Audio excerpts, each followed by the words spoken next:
I use my comments focusing on the U.S. context, and I'll address three main points. First, the Federal Reserve's monetary policy independence is an important and broadly supported institutional arrangement that has served the American public well. Second, the Fed must continuously earn that independence by using our tools to achieve our assigned goals of maximum employment and price stability, and by providing transparency to facilitate understanding and effective oversight by the public and their elected representatives in Congress. Third, we should stick to our knitting and not wander off to pursue perceived social benefits that are not tightly linked to our statutory goals and authorities. So starting with the first point, as Ken and others have pointed out, on the first point, the case for monetary policy independence lies in the benefits of insulating monetary policy decisions from short-term political considerations. Price stability is the bedrock of a healthy economy and provides the public with immeasurable benefits over time. But restoring price stability when inflation is high can require measures that are not popular in the short term as we raise interest rates to slow the economy. The absence of direct political control over our decisions allows us to take these necessary measures without considering short-term political factors. And I believe that the benefits of independent monetary policy in the United States and more broadly around the world are well understood and broadly accepted. However, in a well-functioning democracy, important public policy decisions should be made in almost all cases by the elected branches of government. Grants of independence to agencies like ours should be exceedingly rare, explicit, tightly circumscribed, and limited to those issues that clearly warrant protection from short-term political considerations.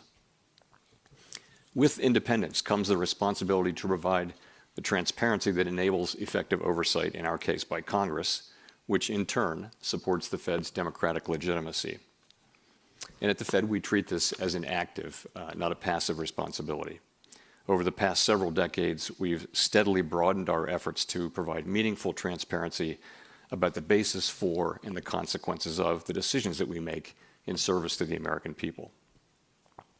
We are tightly focused on achieving our statutory mandate and on providing useful and appropriate transparency.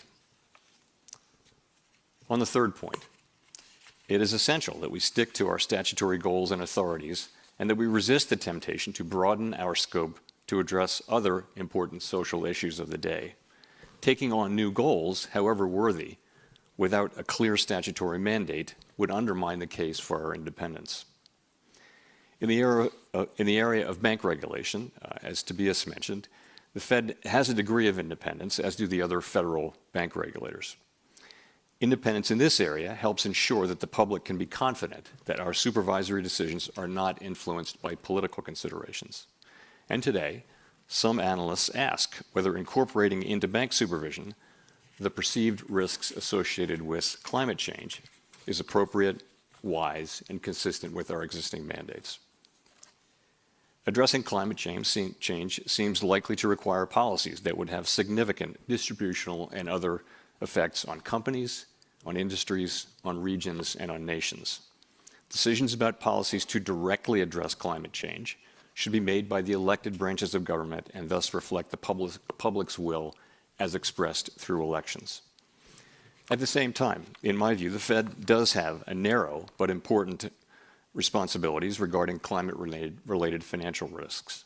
These responsibilities are tightly linked to our responsibilities for bank supervision. The public reasonably expects supervisors to require that banks understand and can appropriately manage their material risks, including the financial risks of climate change. But without explicit congressional legislation, it would be inappropriate for us to use our monetary policy or supervisory tools, for example, to promote a greener economy or to achieve other climate-based goals. We are not, and we will not be, a climate policy maker.